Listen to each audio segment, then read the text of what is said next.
Bonjour et bienvenue dans cette émission d'Entraide et Fraternité consacrée à Haïti et plus spécialement à un roman qui parle d'Haïti, Ravine l'Espérance, cette semaine-là à Port-au-Prince. Alors vous le savez, peut-être, Entraide et Fraternité est active sur 3 continents, en Asie, en Afrique et en Amérique latine. C'est une ONG de coopération au développement catholique. Elle va même fêter ses 60 ans ici en 2021. Entraide et Fraternité est active en Haïti depuis de nombreuses années. Elle supporte des associations locales, évidemment, travaille avec des partenaires, ce qui représente des dizaines d'associations, de collectivités, de communautés et des milliers de familles. Alors, en 2020, pendant notre campagne de carême, Haïti était mis à l'honneur, mais malheureusement, vous le savez, à cause du contexte sanitaire, eh bien, la campagne n'a pas pu se vivre et la plupart des animations ont été annulées. Alors, on essaye de s'adapter, on essaye d'innover et on vous propose, en remplacement des lectures publiques du roman prévu, eh bien, ce temps de rencontre dans cette émission. Alors, Haïti, c'est un des pays les plus pauvres du monde. Et en plus, je l'ai déjà dit, il y a 11 ans, Haïti a été frappé par un terrible tremblement de terre qui a fait 280 000 morts, 300 000 blessés et 1,5 million de sans-abri. Alors aujourd'hui, la situation est toujours très difficile et le tremblement de terre laisse encore des traces, mais je propose de laisser la parole à Claude qui va nous expliquer justement le contexte d'Haïti. Alors Claude, vous connaissez Haïti puisque vous êtes un ancien volontaire d'ATD Carmonte, mais vous avez passé une grande partie de votre carrière chez Entraide et Fraternité, notamment comme directeur du département partenariat. Vous connaissez Haïti, vous y êtes retourné l'année passée. Vous êtes aussi l'animateur ad intérim, m'avez-vous dit, de la coordination Europe-Haïti. Alors, Haïti, son histoire, son contexte, dites-nous ça en quelques mots. Haïti, c'est le tiers d'une île, l'île d'Hispaniola. L'autre partie de l'île, c'est la République dominicaine. 2 points communs avec la Belgique, c'est le nombre d'habitants, environ 10 millions, et la surface, 30 000 km². Donc c'est un pays densément peuplé. En plus, il y a une diaspora très importante. C'est le pays où Christophe Colomb a améri en 1492, donc conquête par les Espagnols, puis ensuite par les Français. Très très vite, quelques dizaines d'années, même pas après l'arrivée de Christophe Colomb, les indigènes qui peuplaient l'île sont tous morts par suite de maladies et de l'exploitation qui a commencé tout de suite, notamment le système de la grande exploitation agricole. Et qu'est-ce qui s'est passé alors? C'est que pour compenser la disparition de ces indigènes, les colons européens ont fait venir des esclaves d'Afrique. Et donc, pendant plusieurs siècles, Haïti a vécu sous le régime de l'esclavage et de la grande plantation, avec de nombreux esclaves qui fouillaient aussi dans les mornes, puisqu'il y a quelques plaines sur le pourtour de l'île, et puis au centre, c'est une zone de montagne. Et tous ces gens qui fouillaient, qu'on appelait les marrons, ont été la réserve de la paysannerie actuelle. En 1804, la date dont tous les Haïtiens sont fiers, c'est la lutte des esclaves contre le pouvoir français. Les Haïtiens chassent les Français et deviennent indépendants. Ils deviennent indépendants dans un continent où partout ailleurs l'esclavage continuait et eux l'abolissent. Donc c'est une grande fierté, mais en même temps, l'ambiguïté de l'histoire d'Haïti, c'est que le système de la grande propriété continue.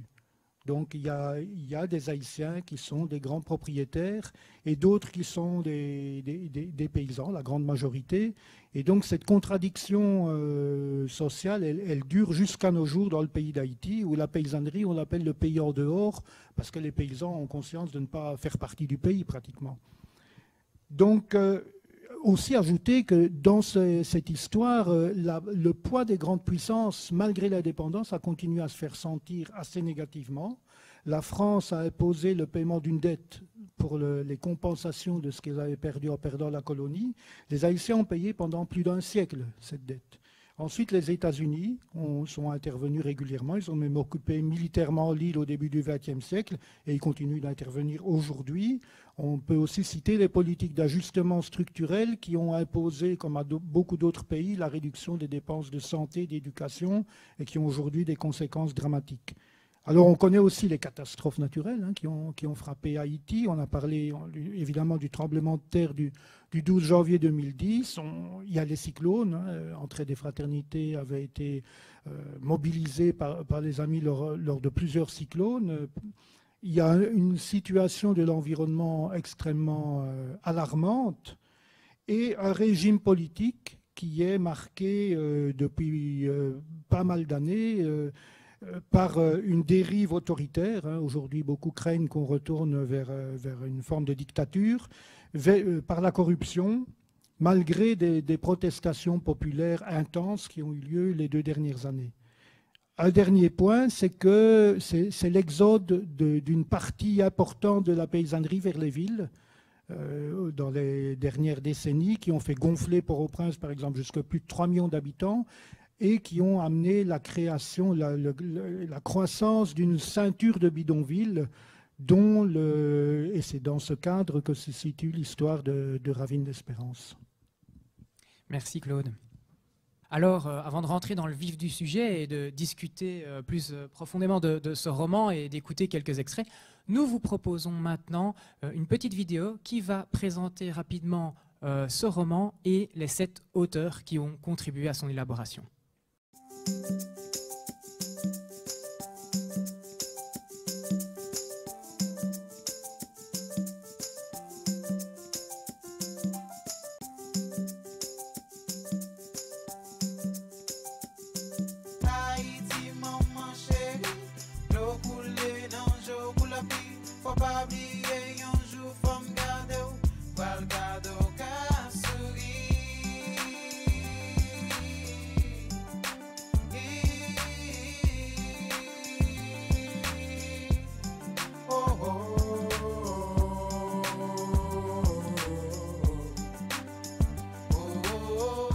ATD Quart-Monde était présent en Haïti depuis 30 ans avant le séisme.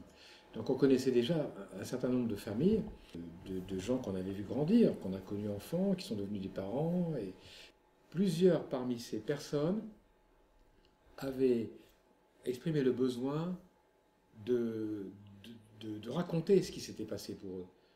Nous étions vraiment effarés de toutes ces vies perdues, de tous ces rêves ensevelis, de tous ces élans fracassés. Et nous avions vraiment envie de garder trace de la vie d'avant le 12 janvier. Les gens qui ont participé à ce petit projet-là ont voulu écrire un peu plus. Ce livre parle de l'histoire de personnages vivant dans un quartier de bidonville au sud de Port-au-Prince. Une semaine avant le tremblement de terre, pendant le tremblement de terre, comment les personnes ont traversé le tremblement de terre, et puis justement après le tremblement de terre, comment ils se sont pris en charge pour se reconstruire. Que sont-elles devenues après? Nous sommes partis de personnages et une personnalité, on dira, dans ce quartier. C'est une femme très courageuse et pendant plus de 10 ans, elle a accueilli sur sa galerie une 50aine d'enfants chaque année pour la préécole. Et cet espace, c'était vraiment la joie du quartier et aussi l'espoir que la vie pourrait changer avec ces générations à venir, ces générations qui grandissaient là, assis à partager leur savoir. Tout le monde a un livre au fond de soi. Je suis très proche de tous les personnages. Ils sont vraiment partie de ma propre famille.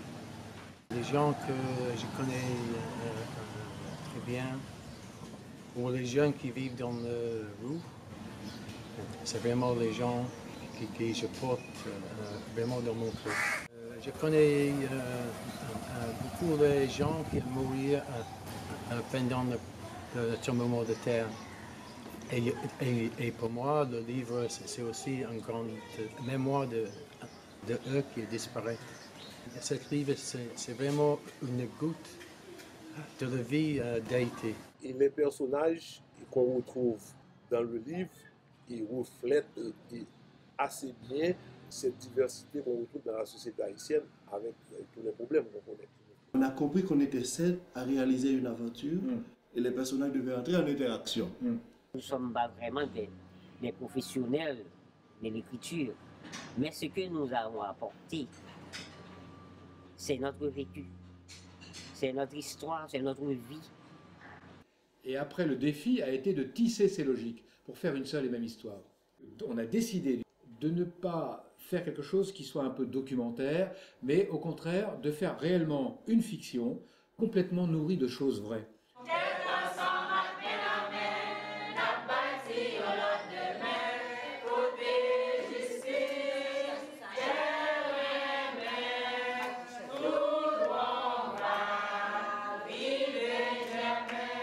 Ce livre, il veut transmettre non seulement la vie des gens dans des situations très difficiles, mais aussi les gens qui font tous les jours des efforts. On veut montrer comment on lutte tout le temps. Et parce que des fois, on peut croire qu'il y a des gens qui ne luttent pas. Mais malgré là où on est, on lutte. On fait tous des efforts chaque jour. Nous avons écrit ce livre aussi parce que nous avons eu cette chance de pouvoir traverser ensemble des moments très difficiles. Et donc, à travers cette histoire, on veut montrer, bien sûr, toute la douleur, toute la souffrance de nos vies de misère, mais on voulait aussi montrer cette espérance que le monde peut avoir à l'écoute des très pauvres, et où chacun peut apporter quelque chose, où chacun peut contribuer. On le dit souvent, nous sommes un peuple debout, malgré la misère qui nous accable.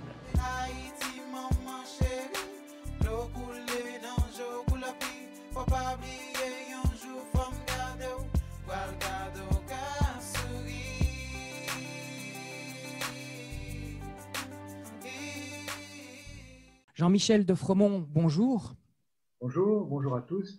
Alors, vous êtes le coordinateur de l'écriture de ce roman, si je puis dire. Vous allez nous expliquer. Vous êtes écrivain, vous êtes français. Alors, vous avez publié votre premier livre en 1980. Vous avez dit toujours des livres sur la misère, la solidarité, la résistance. Vous dites aussi « Je me bats contre les gens qui pensent que certaines personnes ne sont pas des gens ». Vous dites « Mon boulot, c'est d'accoucher les gens, de leur permettre de s'exprimer ». Alors, malgré votre expérience, 40 ans d'écriture, ce roman Ravine l'espérance est un projet tout à fait inédit pour vous. Vous m'avez dit en préparant cette émission, c'est une écriture à 7, ça paraissait impossible. 7 ans de travail, la distance aussi entre l'Europe et Haïti, 5 séjours sur place et aussi des conditions techniques des fois pour travailler en télé-réunion. Alors, ma question, votre livre est un récit très riche. Il y a différents personnages de différentes classes sociales qui nous permettent à chaque fois de se glisser dans la peau de chaque personnage. Vous proposez ainsi une mosaïque de la vie en Haïti. Alors, pourquoi ce style littéraire et pourquoi avoir choisi un roman pour parler d'Haïti? Oui, voilà. Alors, comme vous l'avez vu dans la vidéo et comme vous venez de dire, Jean-Yves, on est 7 auteurs. Et donc, pour que chacun des auteurs tisse le ou les personnages qu'il voulait faire vivre, il fallait qu'il entre dans sa peau, qu'il s'en fasse un autre lui-même, comme son ombre, une image dans le miroir, une image autant ressemblante que méconnaissable. Donc, parler au jeu, c'était très vite imposé comme une évidence. Et puis, bon, les auteurs qui ont voulu s'embarquer dans l'écriture de ce livre étaient eux-mêmes de milieux d'origine, de niveaux d'études très différents. Mais chacune et chacun, à sa manière, était expert de tout un pan de la société haïtienne, sans y être né, soit pour y être né, soit pour y avoir passé une dizaine d'années. Donc, gamins des rues, universitaires, enfants du bidonville, mère, père, formateur, soignants, ingénieurs. D'où cet effet mosaïque, kaléidoscope de ce livre, vous voyez. Parmi les 7, j'étais le seul, moi, ignorant tout au départ d'Haïti. Donc, obligé de les questionner sans cesse quand ils racontaient des choses que je ne comprenais pas. Et eux avaient tous en commun qu'ils avaient traversé cette catastrophe inouïe qui, en 35 secondes, a fait les centaines de milliers de morts dont vous avez parlé. Et aucun d'eux n'avait attendu ce terrible séisme pour s'engager là, dans ce bidonville, avec les familles rassemblées par ADP Quart-Monde, avec des enfants, des parents, des jeunes qu'ils connaissaient depuis des années et des années. Comme le dit Jacqueline dans le petit film, nous étions effarés de toutes ces vies perdues, ensevelies, et il fallait garder trace. Donc, comment garder trace d'un drame aussi incommensurable? Comment rendre compte de l'énergie du commun hors du commun d'un peuple qui ne baisse jamais les bras. Autrement qu'en écoutant les uns après les autres ces personnages types avec leurs rêves, leurs angoisses, leur soif de dignité, d'amour, de reconnaissance aussi. Comment rendre compte à travers un écrit d'une réalité aussi disparate, contrastée, sans escamoter le plus brûlant ni livrer à nul l'intime de chacun? Pour ça, il n'y avait qu'une solution, ancrer le récit dans le réel, le plus quotidien, et en même temps protéger les témoins qui exposaient leur vie, leur réalité abrupte de leur vie. Donc la seule solution, c'était de passer par la fiction, le roman. On peut dire que vous avez relevé le défi, hein, parce que cette lecture, je l'ai déjà dit, est très riche et très émouvante. Et c'est une vraie histoire, on se laisse vraiment bercer par l'intrigue et en même temps, on voit tout le côté. Claude me disait tout à l'heure encore, il le lit pour la deuxième fois, il dit c'est une somme d'informations incroyables qu'on trouve dans ce roman. Donc, vraiment, on peut dire que le défi a été relevé. Et donc, comme évidemment, il était à l'origine question de lecture publique, eh bien, nous allons directement passer à la lecture d'un extrait du roman. Donc là, on est au début du roman, au tout début, et on va se glisser dans la peau d'un des personnages centraux qui s'appelle Marie-Love. Alors, Marie-Love, c'est une jeune fille qui vit à Nannes-Coton, le bidonville de Ravine-l'Espérance. Elle est élève en couture, elle rêve de partir en France, elle a perdu sa meilleure amie assassinée à 17 ans. Elle vit des moments difficiles, mais poursuit toujours sa quête de liberté. On écoute Marlène Dorsena qui nous lit ce passage.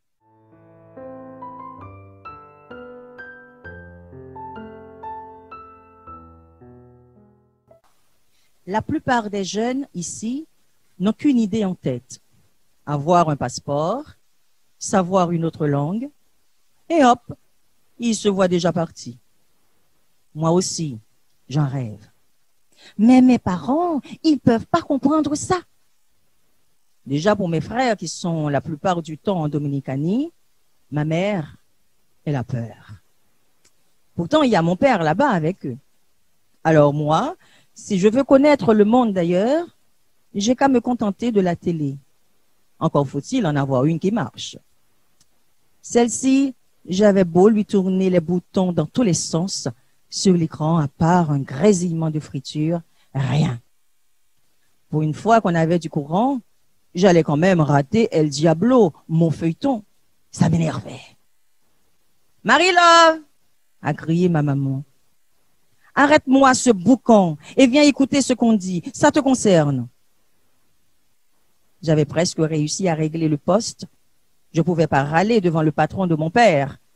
Alors, je n'ai rien dit. J'ai éteint et je me suis tournée vers eux. Ce jour-là, donc, Boss Georges parlait avec ma mère, sûr de lui, avec le ton d'un professeur qui ne perd pas son calme quand il réexplique quelque chose pour une élève qui n'a pas compris. Non, Eliane, la Dominicanie, c'est peut-être bien pour que tes garçons trouvent du boulot en attendant, mais pour les études, c'est aux États-Unis ou en France qu'il faut l'envoyer. Mais de qui parlait-il? J'avais eu le sentiment de prendre un autre feuilleton en marche, un qui ne m'intéressait pas.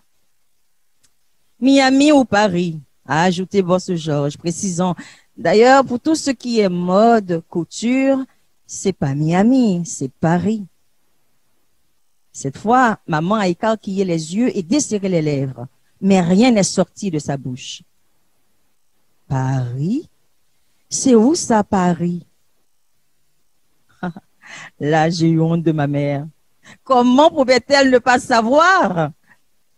J'ai dit, Paris, maman, c'est la France, la capitale de la France. Elle a remué la tête et entre ses dents, elle a dit, Paris ou Miami, c'est du pareil au même. On n'a personne nulle part. Moi, j'ai mes enfants, a souligné Boss Georges. À Miami, mon fils, et à Paris, ma fille. J'en étais toujours à me demander en quoi leur conversation pouvait me concerner.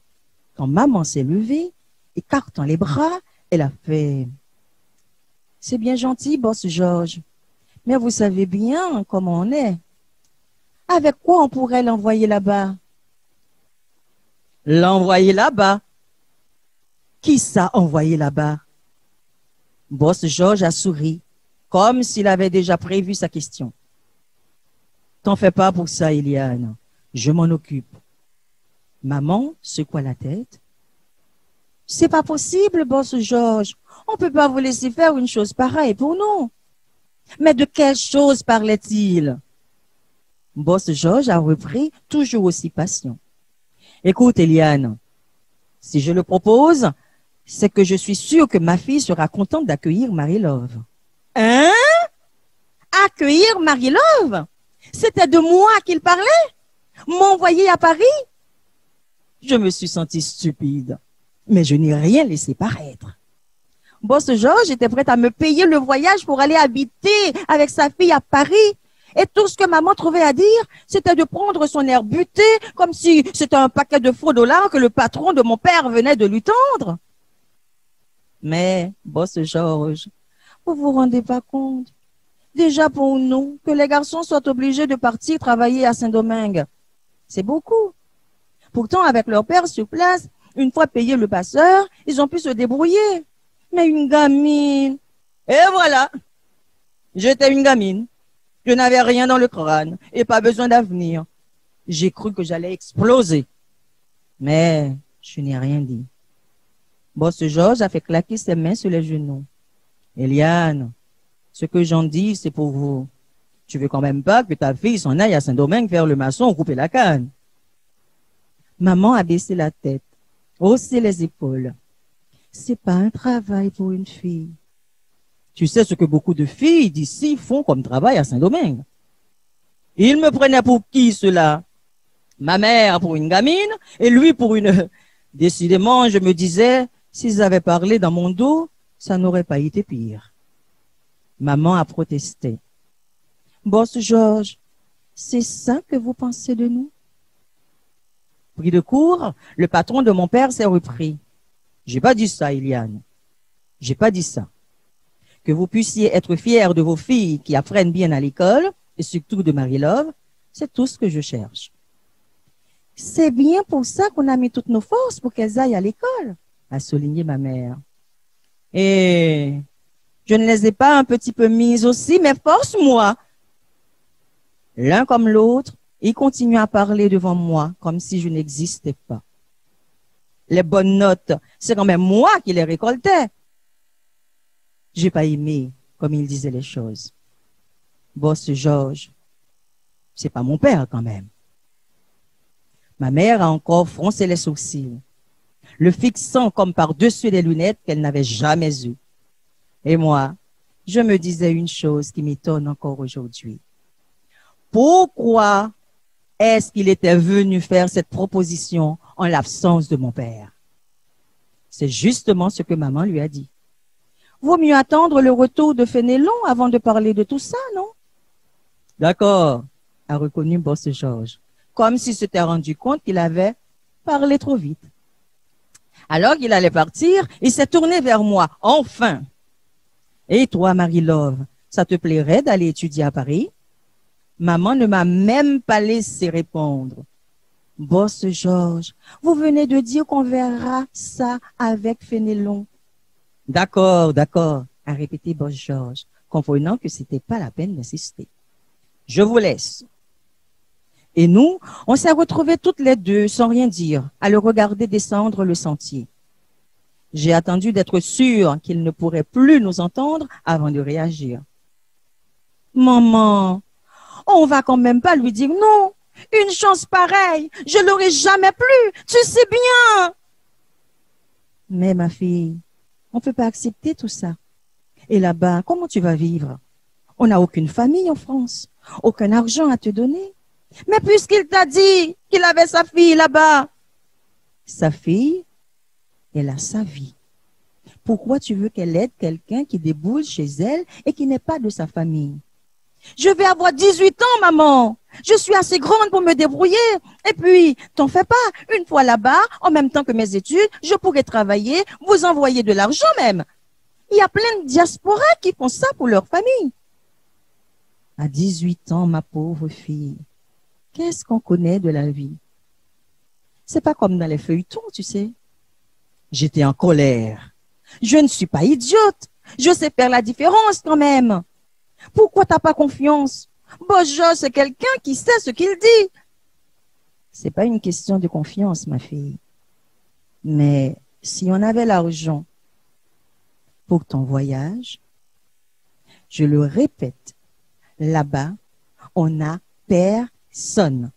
Tu t'imagines, si loin dans une ville où il n'y a que des blancs qui ont tout ce qu'il leur faut et qui circulent dans les autos toutes neuves, toi qui seras toute seule sans un sou? Dégoûtée, j'ai voulu rallumer la télé, mais il n'y avait plus de courant. Si encore Mickenson était dans le coin, j'aurais pu lui demander de nous remettre le fil. Mais il n'était jamais là quand il le fallait. Il passait tout son temps à traîner dans les rues.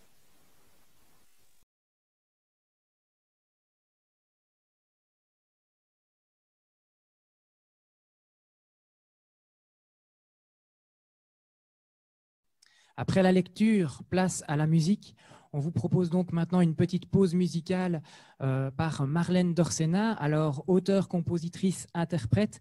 Elle est née en Haïti, elle a grandi en Haïti et elle a quitté le pays après le coup d'État de 1991 et s'est installée en Belgique pour poursuivre ses études. Alors, Marlène Dorsena est engagée pour son pays, elle est volontaire impliquée pour la condition des femmes et des enfants, particulièrement en Haïti. On la voit parfois mobilisée aux côtés du CNCD 1111 ou d'Amnesty. Et elle raconte dans ses chansons, avec la douceur et le soleil d'Haïti, la misère, l'injustice de son pays. Pour ce moment musical, elle sera accompagnée par la pianiste Françoise Hilguer pour nous interpréter « Misez pas douce » en français, « La misère n'est pas douce ».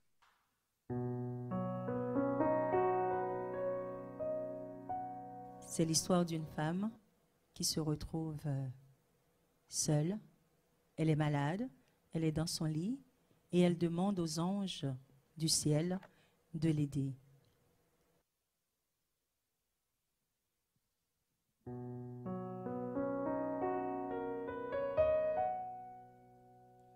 Moins malade, moins couché, bas à lever, palme en haut, ma monicito, bon Dieu les moelle.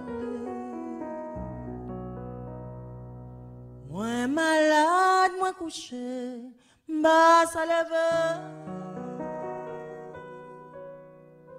Palme en haut,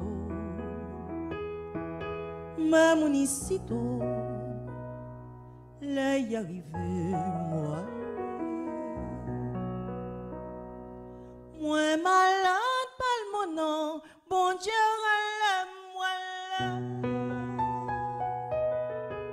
Mais gade malade, palme non, bon Dieu, moi.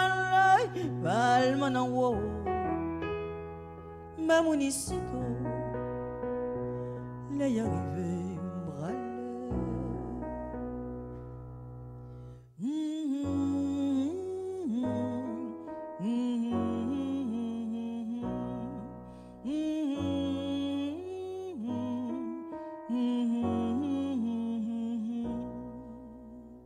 Aux anges, la misère pas tout ça.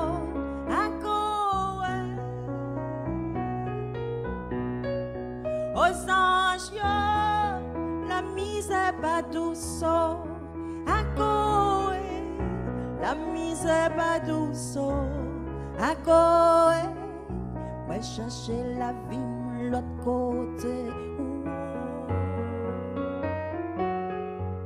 Aux anges, la misère pas douce à quoi. Aux anges, la misère pas douce à quoi. La misère pas douce à quoi. Va chercher la vie de l'autre côté. Non point la vie encore, non. Les amis, maintenant point la vie encore, non. Non point la vie encore, non. Les amis, maintenant point la vie encore, non. Virez ici cette l'eau, virez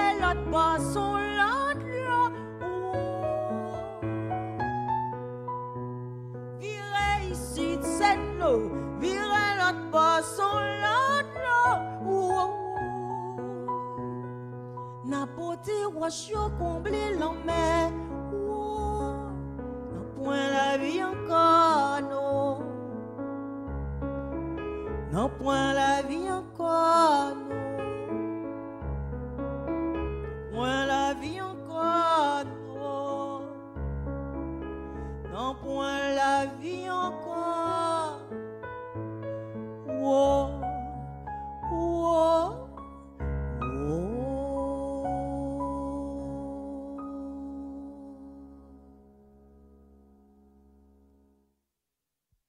Alors, Entrée des fraternités a une petite sœur, Action Vivre Ensemble, qui est une association qui soutient environ 80-85 associations de lutte contre la pauvreté et l'exclusion sociale ici en Belgique. Ces associations, ça peut être des maisons de quartier, des cafétérias sociales, des centres d'hébergement, des programmes de français langue étrangère, d'alphabétisation, des écoles de devoirs et notamment des maisons d'accueil.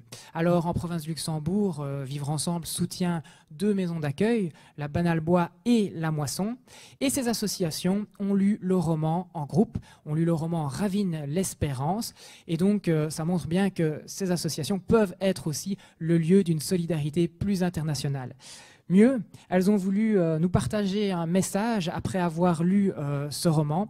Et c'est donc maintenant un extrait du message qu'elles veulent nous passer, que nous allons regarder avec des mots mis en image sur le geste symbolique de la balance de la justice.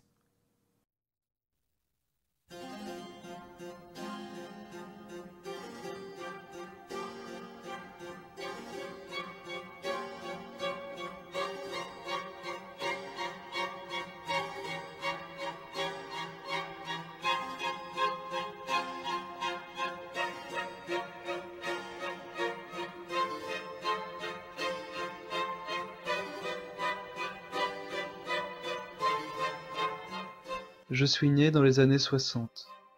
J'ai eu une enfance heureuse, une mère attentive et un père éduqué. Cette belle vie a disparu à mon adolescence. J'ai traîné un peu à gauche et à droite et je me suis retrouvé à la rue, perdu, sans but. J'ai enchaîné pas mal de situations de malchance.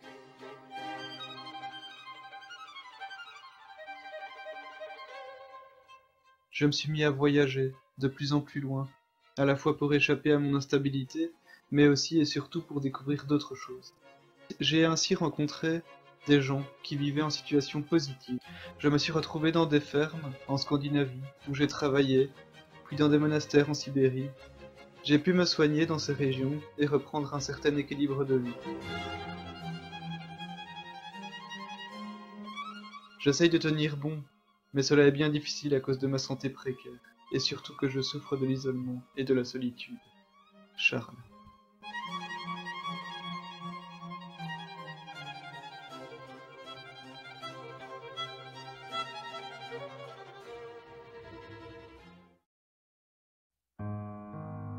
Suite à la lecture du livre Ravine l'Espérance et à notre collaboration régulière avec la SBL, Vivre Ensemble et Entraide et Fraternité, nous avons souhaité, nous, la maison d'accueil La Moisson, vous partager cette petite capsule vidéo de quelques minutes afin de vous faire passer un message.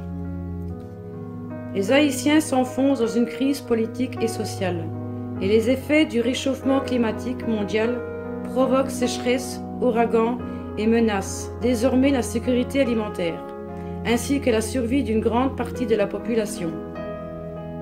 Plus d'un Haïtien sur 3 a besoin d'une aide alimentaire d'urgence. Ils n'en peuvent plus, à mesure que la crise de l'État s'approfondit. Une grande partie de la population vit de l'agriculture, sans soutien de son gouvernement, qui préfère acheter du riz à l'étranger que celui produit par le pays. Le pays, en 2010, a subi un tremblement de terre. De notre côté, la population traverse une crise sanitaire qui augmente les inégalités parmi les tranches de la population. Beaucoup perdent leur emploi ou leur logement. Les tranches les plus basses s'enfoncent toujours plus bas. De part et d'autre, ces oubliés traversent de grandes difficultés. Ils sont obligés de compter sur la solidarité pour s'en sortir et sur les différents réseaux. Les habitants de Haïti ont pu mettre en place beaucoup de systèmes, que ce soit en communication, en échange ou en éducation par l'entraide. Ils ont pu recevoir de l'aide par différents organismes. qui leur a mené dans techniques d'agriculture éco-responsables et des fonds pour pouvoir reconstruire le pays. Ils travaillent ensemble pour permettre à ces populations d'évoluer dans un environnement qui leur est propre et non plus dicté par le gouvernement. En Belgique, des ASBL sont mises en place pour que chacun puisse participer à une entraide collective. La maison d'accueil La Moisson est l'une d'elles. Elle permet aux personnes en situation précaire de pouvoir remonter la pente. Chacun y transmet ses compétences aux autres pour qu'ensemble tous puissent retrouver une vie stable.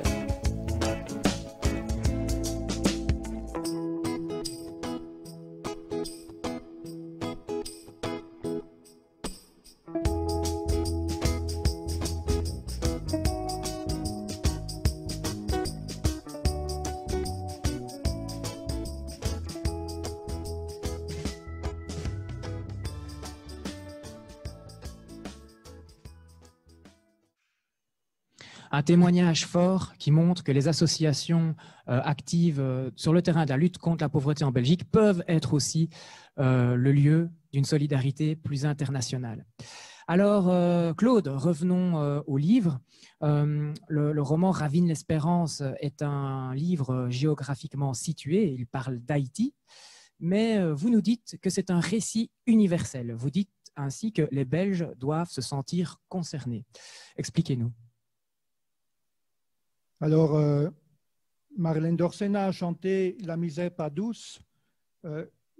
Bon, l'injustice et la violence dont témoigne ce livre sont concrètes. Hein. Jean-Michel nous a dit tout à l'heure, c'est ancré dans le réel le plus quotidien. Et moi, je pense que c'est par là que le livre est universel.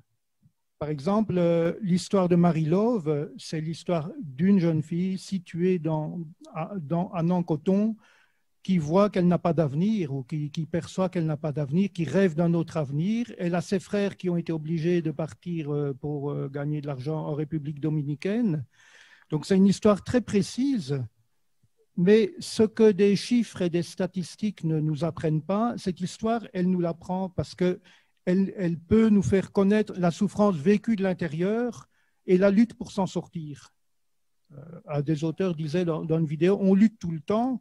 Et ça fait écho, ça, à d'autres réalités. Par exemple, le témoignage de Charles dans la vidéo de Banalbois qui dit « J'essaie de tenir bon ». Donc ça, c'est quelque chose que les gens pauvres dans le monde entier vivent. Et donc, au fond, plus on rencontre en profondeur, dans la précision, une histoire unique, plus se manifeste quelque chose d'universel. Et j'ajouterais même que plus cette histoire unique est située dans un lieu où les réalités sont extrêmes, où la balance de la justice qu'on a vue dans la vidéo, elle pèse tout à fait en défaveur de ces populations, plus on est au cœur de l'humanité. Et on voit dans le livre comment les différents personnages sont obligés au jour le jour d'inventer des chemins de solidarité. Et ça, c'est le prix incomparable, la valeur incomparable de ce livre. Il permet, au-delà du phénomène pauvreté, de voir la lutte, de même voir la joie, puisque ce livre n'est pas triste, de voir le courage, la force qui se construisent ensemble. Et moi, qui ai eu la chance de rencontrer des groupes dans le monde entier, je dirais, j'ai vu des expériences similaires à plein d'endroits. Donc, ce dont témoigne ce livre, parce que c'est unique, parce que c'est précis, ça fait écho à des expériences qu'on peut vivre en Haïti, en Belgique, au Zimbabwe ou ailleurs. Finalement, ça va faire écho peut-être à ce que Jean Lavalas, vous nous avez dit. Donc, Jean, vous êtes haïtien, vous avez vécu longtemps en Haïti, vous avez quitté le pays à l'âge de 26 ans. Maintenant, vous habitez en Belgique et ça fait quelques années que vous êtes volontaire auprès d'Entraide et Fraternité, notamment l'équipe bruxelloise. Vous mobilisez particulièrement lors des campagnes d'Haïti. Alors, Claude vient de nous dire que ce livre est universel et qu'il est bien normal que les Belges lisent Ravine l'Espérance. Et vous dites, vous êtes haïtien et ce livre parle d'Haïti, mais vous dites pourtant, vous espérez que ce roman soit lu en Haïti. Alors, on comprend bien l'intérêt pour nous autres Européens de lire ce livre, pour mieux connaître le pays, mais pourquoi est-ce que les Haïtiens, selon vous, devraient-ils lire ce livre? La réponse est simple. c'est parce que le livre touche tout le monde. Une première expérience, c'est à partir du 23 mars, lorsque nous avons lancé le livre à Senghor, j'avais promis de faire circuler le livre à l'intérieur d'Haïti. Et j'avais demandé, par exemple, à une jeune fille que Claude connaît très très bien, je crois même, c'est Claude qui m'a mis en contact avec, qui s'appelle Chrismène Sévère. Elle a été dans l'arrière-pays, c'est-à-dire à la campagne. Et elle a lu le livre avec certains paysans en créole. Et le livre s'est très très bien passé. Pourquoi? Parce que tout un chacun se voit dans ce livre. Voilà la raison. Très très simple. Merci. Et alors moi, j'aurais une question peut-être pour Jean-Michel de Fromont. Jean-Michel, ici on dit que ce livre doit être lu par les Européens, qu'il doit aussi être lu par les Haïtiens. Alors quand on écrit un roman, on a évidemment envie que ce livre soit lu. Est-ce que quand on écrit un roman sur un sujet aussi important, aussi grave, c'est-à-dire on a encore plus envie que ce livre soit lu et peut-être qu'on va encore plus se battre pour qu'il soit distribué?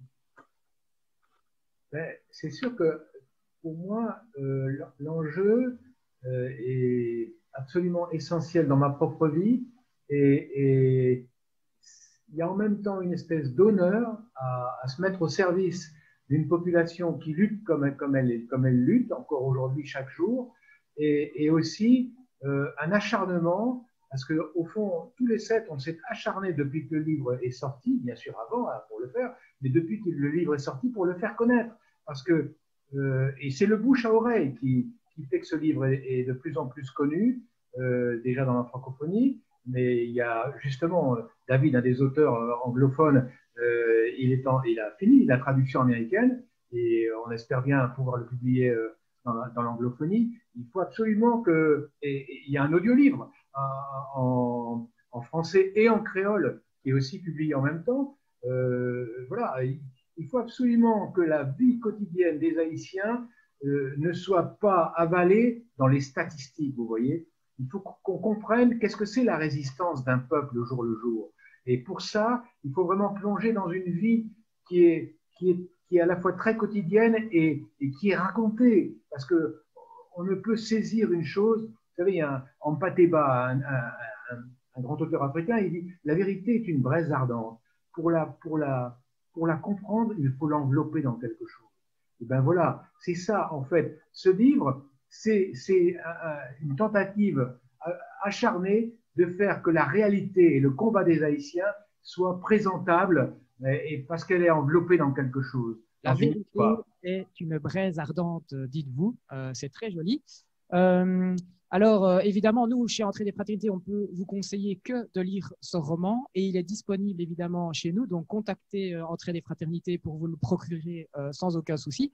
Et nous allons enchaîner directement avec une nouvelle pause musicale, toujours Marlène Dorsena, toujours accompagnée de la pianiste Françoise Hilger. Et nous écoutons maintenant Colibri.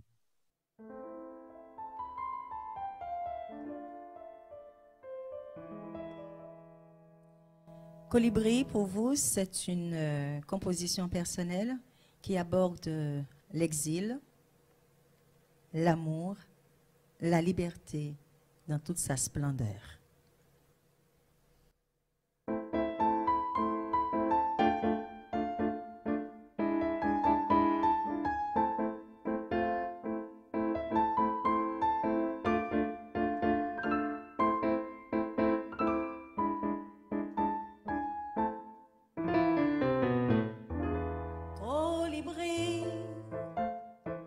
Dis-moi qui bon caché. Colibri, senti qu'elle bouleversé. Colibri, ça fait longtemps m'a cherché. Colibri, m'a brûlé, bam les bras.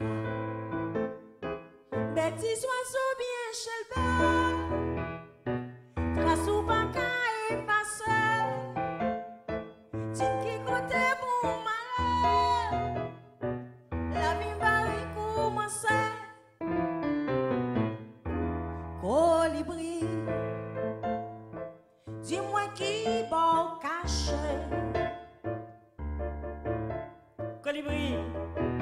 senti qu'elle bouleversé. Au colibri, ça fait longtemps m'a cherché. Colibri, m'a prélé, bam les bras.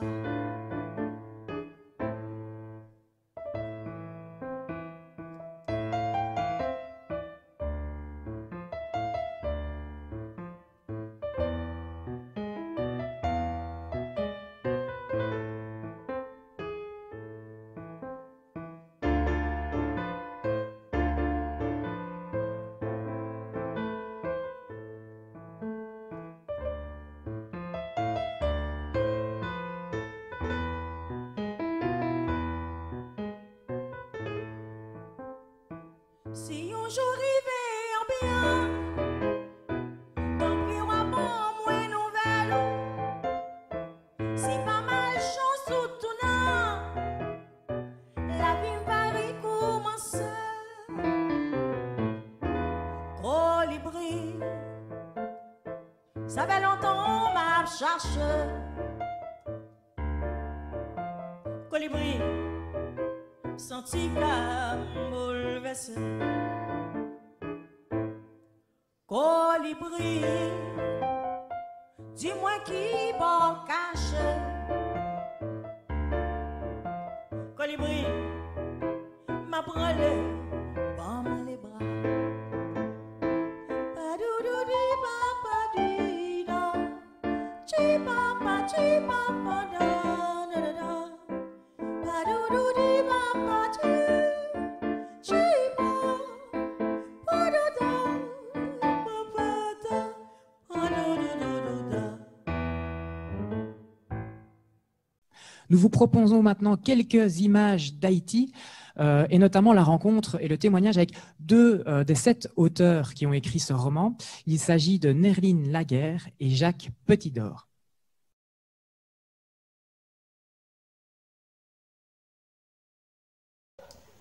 Le livre Ravine l'espérance, c'est la mise en commun du vécu, de l'expérience de chacun de ces auteurs à travers leurs personnages respectifs.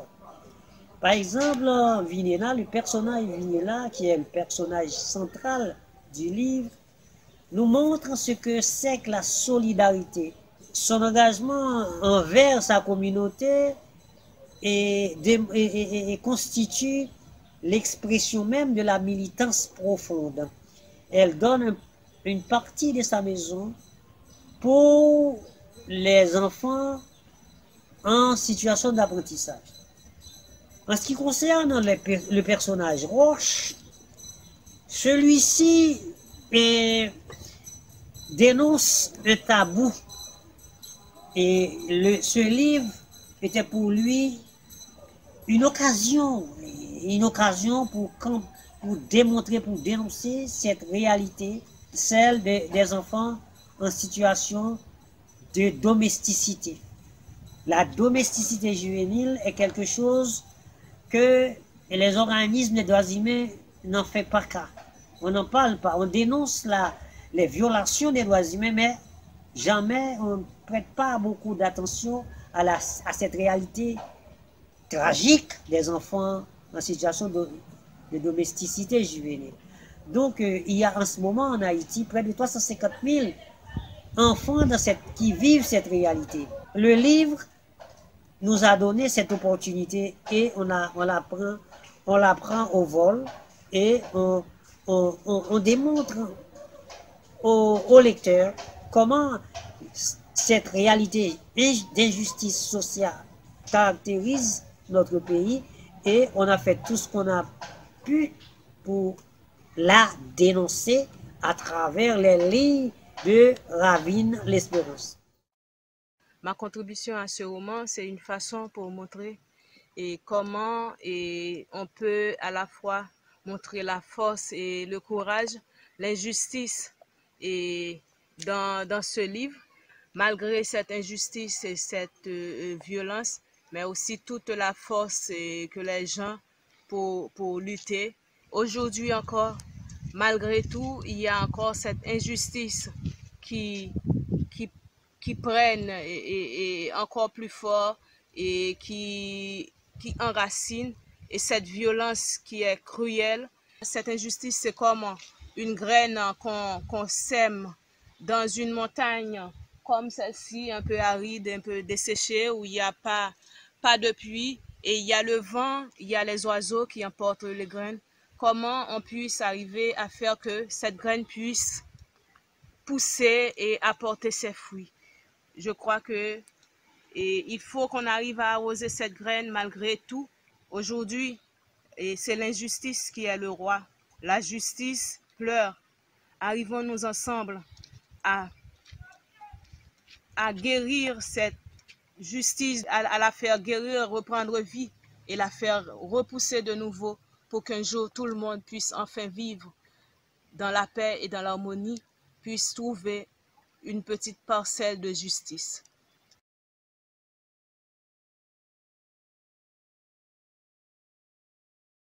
Kisly Joseph, bonjour. Bonjour. Alors, vous êtes un des 7 auteurs de ce roman. Vous êtes originaire d'Haïti et actuellement, vous êtes volontaire permanent du mouvement ATD Carmonde au Centre international du mouvement dans le Val d'Oise, en France. Alors, vous avez 57 ans et vous dites que votre deuxième vie a commencé en 2004 quand vous êtes arrivé en France. Ce qui est particulier vous concernant, c'est qu'en décembre 2009, après 5 ans d'absence, vous retournez dire bonjour à votre famille et à vos amis en Haïti et vous les quittez le 6 janvier 2010, c'est-à-dire 6 jours avant ce terrible tremblement de terre où vous allez perdre des proches. Vous dites ce fut un traumatisme. Alors, Kisly, le livre parle de bidonville, mais pas beaucoup de la paysannerie. Mais vous dites que les deux sont liés. Et dans le témoignage, on vient de voir Nerline, qui a grandi dans le bidonville et qui, selon vous, illustre bien ce lien. Vous dites qu'il n'y a pas mieux que Nerline pour parler de Ravine. Dites-nous, pour vous, toute la force de ce témoignage. Mais tout à fait. Nerline Laguerre, qu'on voit de cette vidéo, co-auteur de Ravine l'Espérance, réalise la vidéo au nord-ouest d'Haïti, ce lieu aride, un paradis perdu aujourd'hui, là où Christophe Colomb découvrit l'Amérique paradisiaque en 1492. Cette injustice environnementale commença depuis la colonisation pour continuer jusqu'à aujourd'hui à pousser les paysans vers l'enfer des bidonvilles, à la périphérie des grandes villes.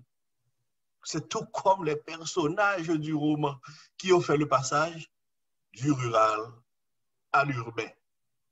Nerline Laguerre prolonge ainsi la rédaction de Ravine l'Espérance par son engagement aujourd'hui avec les paysans pour rétablir la justice. Donc, rebâtir un paradis à retrouver. La justice environnementale, vous savez, et la justice sociale, les deux sont les deux roues d'une même bicyclette. Il faut les gagner ensemble. Ne voit-on pas les personnages garçons de rue, garçons vivant à la rue, Pierre Tiblan et Mickenson, ne rêvant que d'apprendre à lire, apprendre un métier au centre éducatif, qui n'est autre que le lieu où ils vont pour dormir, afin d'abandonner le sillage des bandes armées et de retourner vivre à la campagne. C'est pour que le monde tourne plus juste, que la terre tourne plus juste. Que la terre tourne plus juste. Merci Kisly. Donc le slogan, vous reprenez le slogan d'entraide et fraternité. Alors Jean, je me tourne vers vous. Vous dites que les gens doivent comprendre que les Haïtiens mènent une bataille. Vous dites ce sont les coriaces qui luttent contre les voraces. Expliquez-nous. Tout d'abord, les voraces, c'est le pouvoir, c'est le système, c'est le capital. C'est l'impérialisme. Donc, quand on est en Haïti, nous menons une lutte contre ces gens-là. Mais il faut avoir vraiment la tête solide pour ne pas se laisser intimider, se prostituer parce que pour tout un chacun, la situation économique ou politique est extrêmement difficile. Donc, être coriace, ça veut dire être dur avec soi-même, avoir un comportement solide, surtout quand on revient de la paysannerie, où on connaît la situation difficile à l'intérieur de la paysannerie, donc on devient coriace.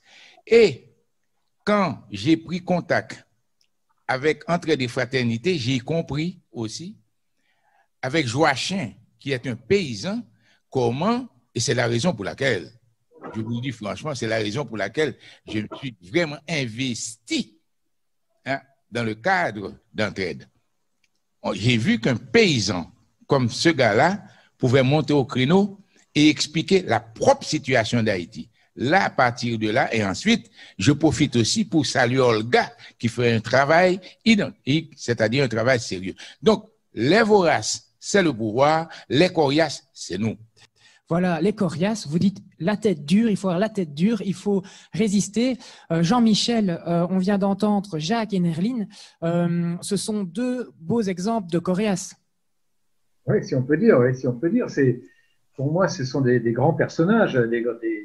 Il y a un livre américain qui s'appelle Maintenant louons les grands hommes, un livre qui a été écrit dans les années 36, et c'est ça, c'est louons les grands hommes. Et ça me fait penser à ce que disait Marie-Célie Agnan, une poétesse haïtienne aussi qui vit à Montréal maintenant. Elle disait une population nous rappelle, les personnages ne peuvent se résumer à une masse de déshérités anonymes, une masse de gens totalement incapables de prendre leur destinée en main.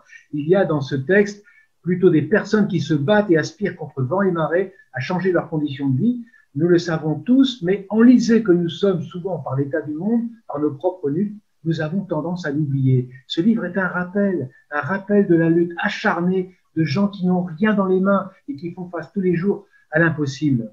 Oui. Finalement, chaque coriace est un grand homme ou une grande femme, évidemment. Claude, vous avez connu Jacques aussi? Ben oui, j'ai connu Jacques lors des 40 ans d'Entraide et Fraternité, donc faites le calcul, ça veut dire qu'il était à l'époque ce qu'on appelle un partenaire d'Entraide et Fraternité, dans un organisme d'alphabétisation conscientisante. Et donc il est venu en Belgique pour nos 40 ans, il a participé à une déclaration qu'on avait fait, déclaration des Marolles, et puis je le retrouve dans ce bouquin. Et donc pour moi, c'est un bonheur de retrouver comme ça un ami, un camarade avec qui on peut faire un grand bout de chemin. Merci. Alors, on va retourner au roman maintenant avec une deuxième lecture, un passage un peu plus loin dans le récit. Alors, on va se glisser dans la peau de Roche, Maître Roche. Maître Roche, formateur au ministère de l'Agriculture, il est aussi éducateur volontaire en alphabétisation. Alors, en fait, il a une trajectoire assez intéressante parce que, en fait, c'est un ancien enfant vivant en domesticité. Il y en a beaucoup en Haïti, on les appelle les Rastavek. Et c'est une sorte d'enfant qui travaille, mais qui est exploité au service d'une maison et qui est nourri et logé en échange, mais qui sont souvent mal nourris, mal logés, parfois battus. Ça dépend. Ici, Maître Roche pourra finalement quand même aller à l'école et s'en sortir et se créer une situation, on va dire, convenable. Tout de suite, on écoute Marlène Dorsena.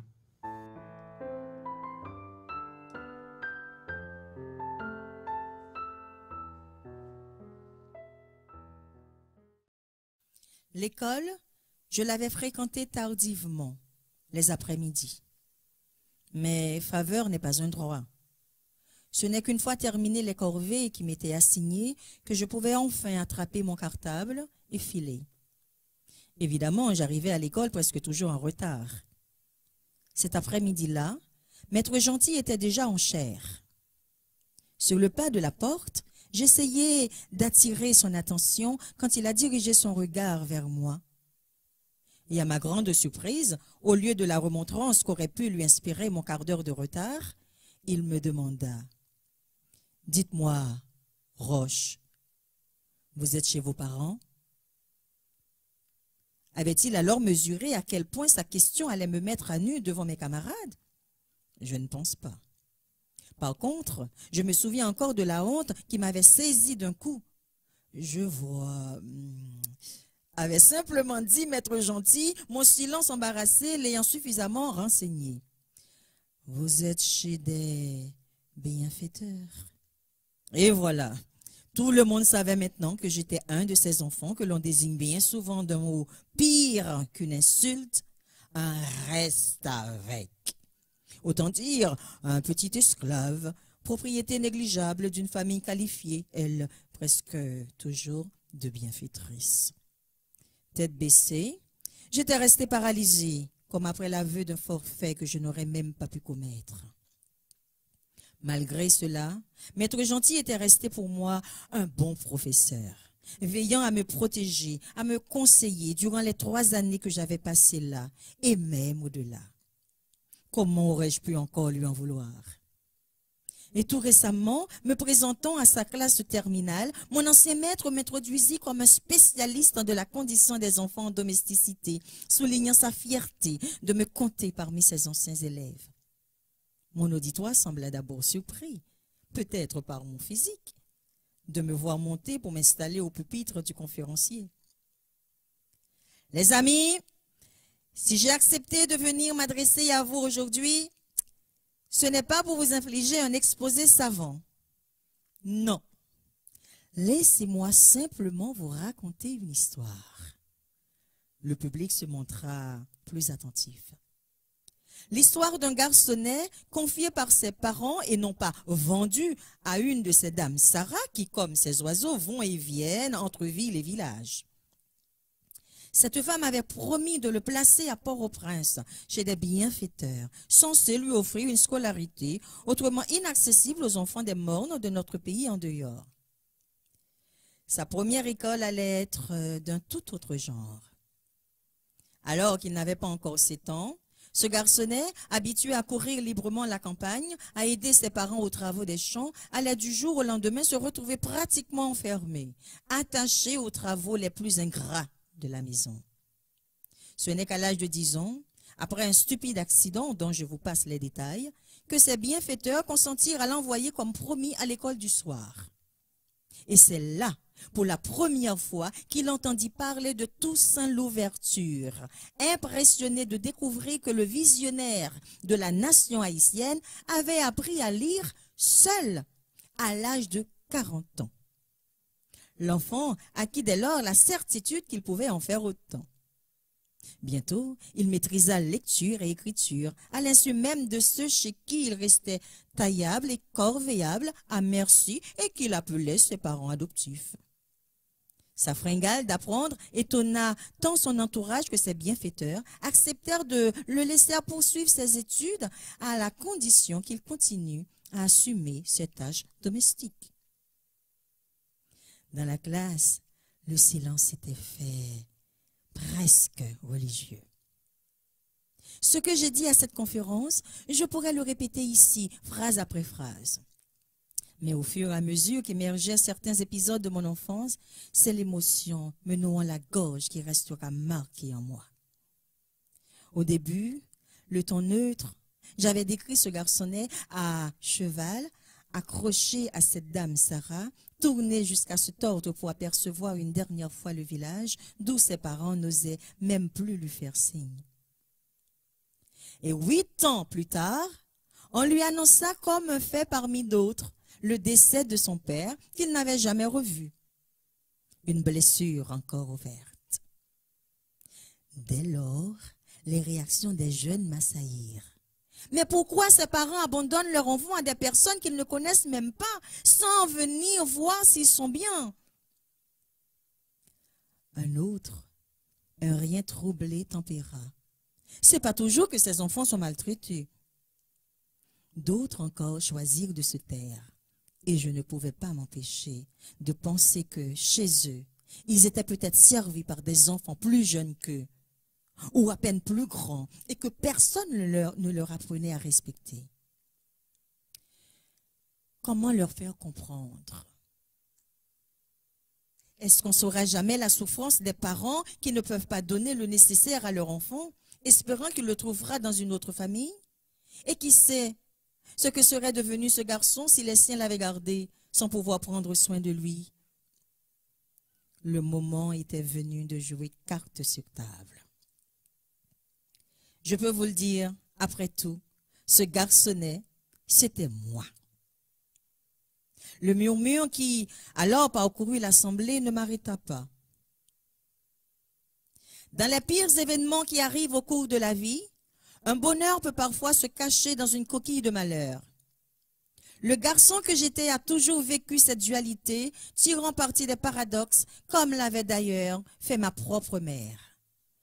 Probablement, elle savait qu'en arrivant à Port-au-Prince, son fils pourrait être l'objet de mauvais traitements. Mais elle savait aussi qu'en retour, il obtiendrait quelque chose qui le différencierait des autres gamins laissés dans la savane. Le jour de ma naissance, mes parents m'avaient nommé « Dieu veut l'homme ». Dieu veut l'homme. Mais lorsque je suis arrivée dans cette famille à Port-au-Prince, dès le 2e jour dans cette maison bourgeoise, ma bienfaitrice m'avait baptisée Roche. Roche. Ce mot qui au départ sonnait plutôt comme un colibet a fini par devenir pour moi un signe de résistance. Ce petit caillou qu'on ne pourra jamais croquer quand il se glisse sous la dent parmi les grains blancs du riz. Vous connaissez ce proverbe? Pas midi riz, tiroche, goutte et graisse. C'est exactement ça. Jeune garçon, je me suis retrouvé comme un petit caillou au fond d'une chaudière de riz. Et toute la graisse dont je pouvais profiter, j'en ai profité. Ce fut ma façon, à moi, de résister. L'événement grave que je n'avais fait qu'évoquer et qui pourtant tous les jours de ma vie se rappelle à moi. C'est cet accident qui m'était arrivé à 8 ans. Une mauvaise chute alors que je jouais avec les garçons de mes maîtres, si je puis dire, ce qui m'était strictement interdit, sachant que j'avais bravé l'interdiction. Personne n'a jugé utile de vérifier mon état sérieusement. Pour tout suivi, on m'a donné des béquilles. Et j'ai moi-même bientôt constaté que ma jambe droite, celle de la fracture, restait quelques centimètres plus courte que la gauche. Des mois, des années plus tard, une évidence s'est imposée. J'aurai désormais le corps déformé et serai bon à boiter pour le restant de mes jours. Il ne me restait plus qu'à conclure. Voilà, chère jeunesse, qui porte l'avenir de notre pays, une mémoire d'enfants restée intacte parmi tant d'autres qui vivent ces mêmes choses et encore aujourd'hui. J'ai traversé des déserts, souvent privé de toute bienveillance, mais quelque chose m'a permis de tenir.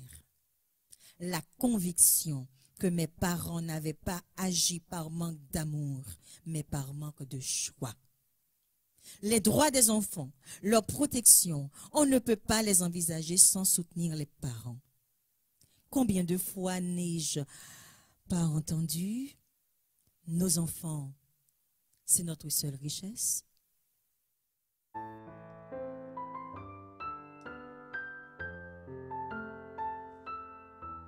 C'était un passage émouvant. Moi, j'ai été très ému quand j'ai lu ce passage. Alors, je présentais Maître Roche en disant qu'il s'en est sorti.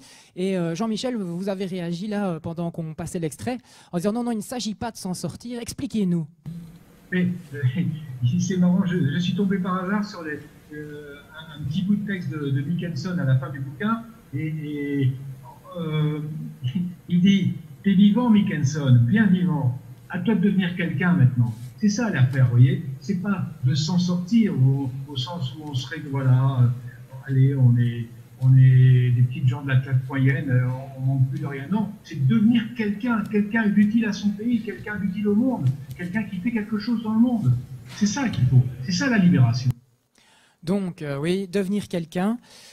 Merci. Donc là maintenant, on propose une dernière pause musicale avant de terminer l'émission tous ensemble.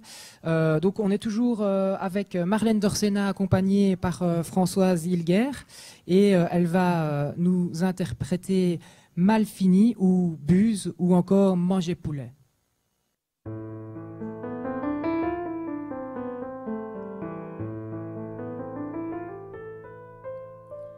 En Haïti, nous avons un oiseau qui vole très bas, qui s'appelle Malfini. Cette chanson s'appelle Malfini. C'est une composition personnelle. Mais dans ce cas, ici, dans cette chanson, il ne s'agit pas de l'oiseau. Il s'agit de mon pays, Haïti.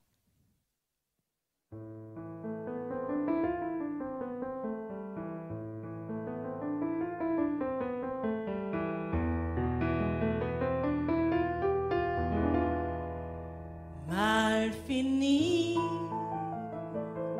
dis-moi pour qui qu'à moins en deuil.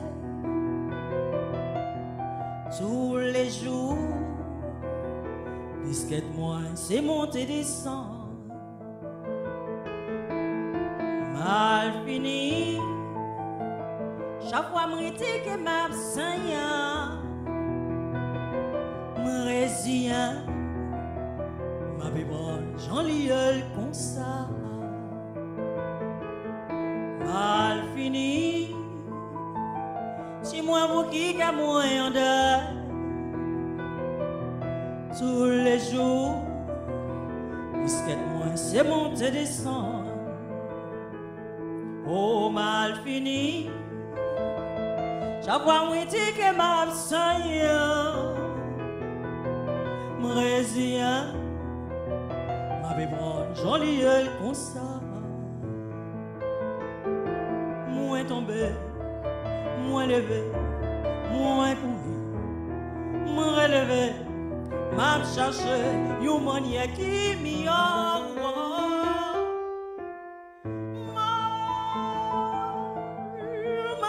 fini. Bam les bras pour moi lutter, bam les bras pour me résister. Espérer.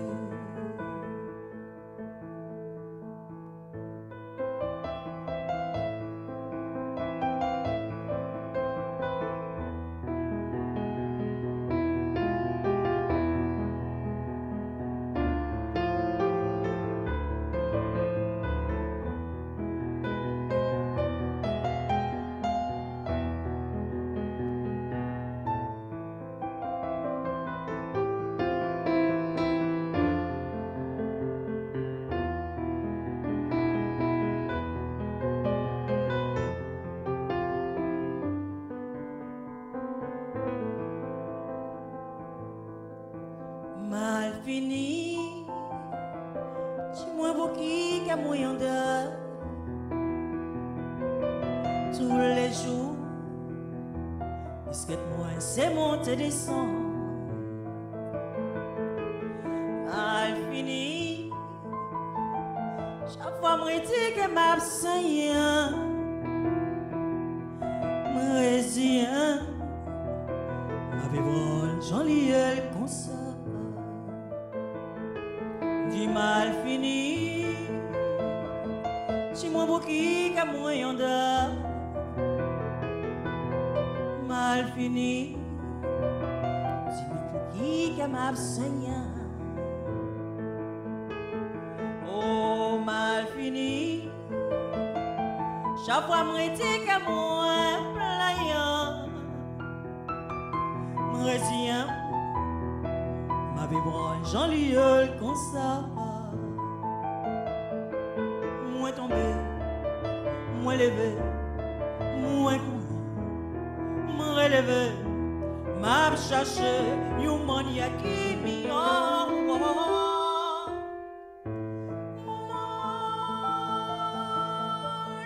mal fini.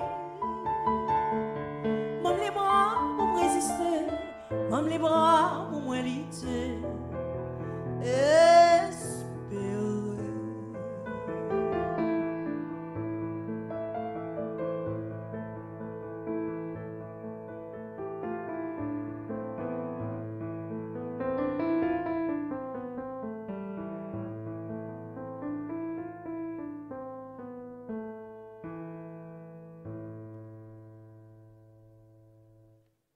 Voilà, la fin de cette émission approche. Alors, je vous propose de faire un dernier tour de table pour partager encore une information que vous trouvez essentielle, ou pour ne pas se quitter sans que quelque chose d'important n'ait pas été dit. Alors, Jean, qu'aimeriez-vous encore nous partager? Je devais remercier au moins toutes les personnes qui nous ont permis que le livre soit distribué en Haïti. Je ne vais pas citer tous les noms, mais sérieusement, nous avons reçu un coup de main de la part de Claude et nous avons reçu un coup de main de la part des gens de Liège. Vraiment, vraiment, nous ne pouvons pas faire une émission sans parler de ça. Merci beaucoup. Merci. Donc, espérons que le livre connaisse encore du succès dans les prochains mois. Kisly, qu'aimeriez-vous nous partager? Ce roman Ravine l'Espérance a été publié à compte d'auteur par les éditions Carmonde.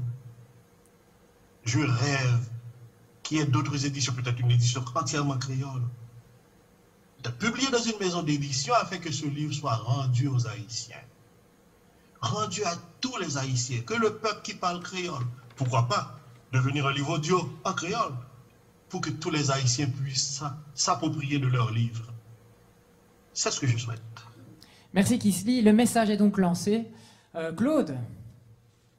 Moi, je retiens aussi qu'au-delà des personnages qui ont vécu la misère, il y a dans ce livre aussi des gens qui viennent des classes moyennes, où il y a l'ingénieur, Laurent. Et ce que j'aime dans le livre, c'est qu'il cherche un chemin de solidarité qui n'est pas facile. Hein. Il y a la discussion avec les deux filles sur comment il va aller discuter avec les habitants du quartier.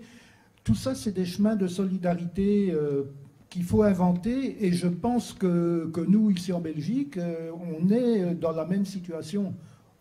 Donc ce livre, il peut aussi donner des balises sur qu'est-ce que c'est une vraie solidarité avec des populations démunies. C'est pas simplement distribuer des biens et prendre une attitude assez caritative, mais c'est vraiment faire route ensemble.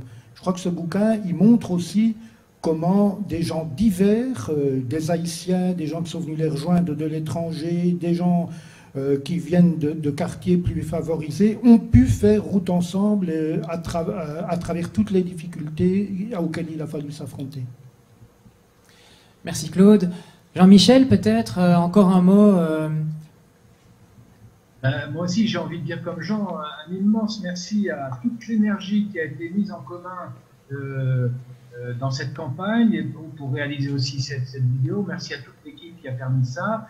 Merci à mes camarades auteurs pour cette aventure totalement unique dans la vie d'un homme et vraiment extraordinaire. Je voudrais terminer par les mots du Père Joseph qui sont en exergue du bouquin d'ailleurs, qui disait ça en 82 au premier volontaire qu'il avait envoyé là-bas. Haïti doit pouvoir dire au monde la force d'un peuple au-delà de la misère qui l'enserre. Vous voyez, c'est ça.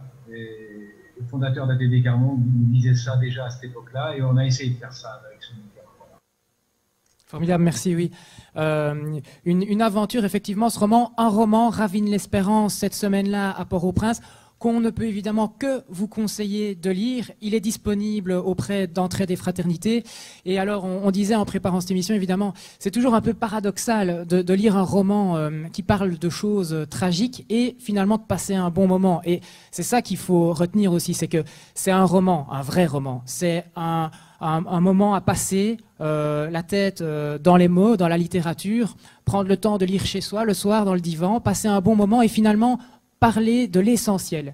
Et c'est ça, peut-être qu'après la lecture, dans quelques mois, quelques années, on ne se souviendra pas de tous les personnages exactement et de ce qu'ils ont vécu, mais on se souviendra de la boue des bidonvilles, de la poussière blanche sur les vêtements des victimes du tremblement de terre, on se souviendra de la solidarité, on se souviendra de la misère, mais toujours avec la résistance, on se souviendra de tous ces coriaces qui résistent aux voraces, on se souviendra de cette bataille que livrent les Haïtiens pour la vie, mais toujours dans la dignité.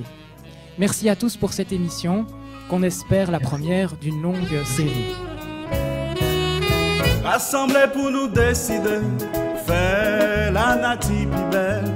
Yon manière pour tout le monde avancer, chaque jour, n'en jouer à tout rêve. Rassemblés pour nous tous d'accord, faire la nature plus belle.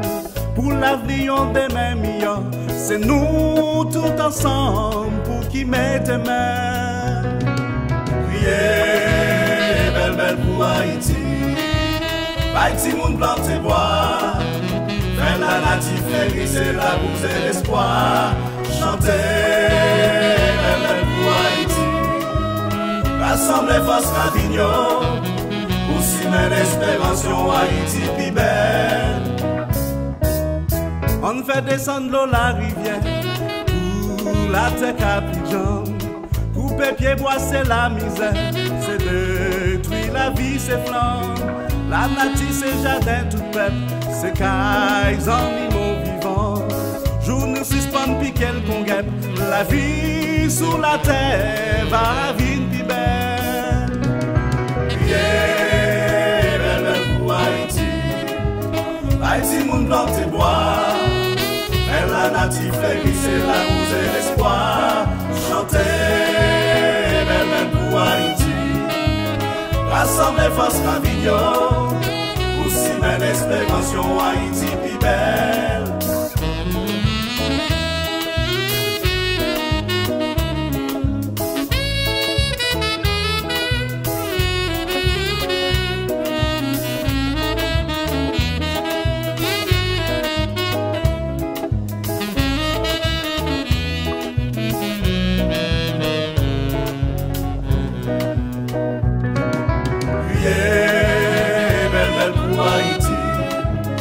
Haïti moun plante bois. Faire la native, faire glisser la bouse et l'espoir. Chanter, belle pour Haïti. Rassembler force Ravignon. Aussi belle espérance Haïti pi belle.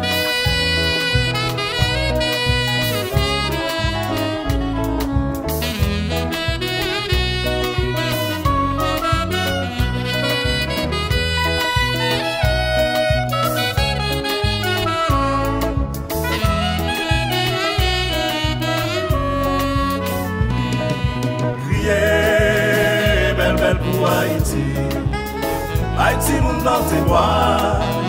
Faire la native, faire glisser la bouse et l'espoir. Chanter, belle pour Haïti.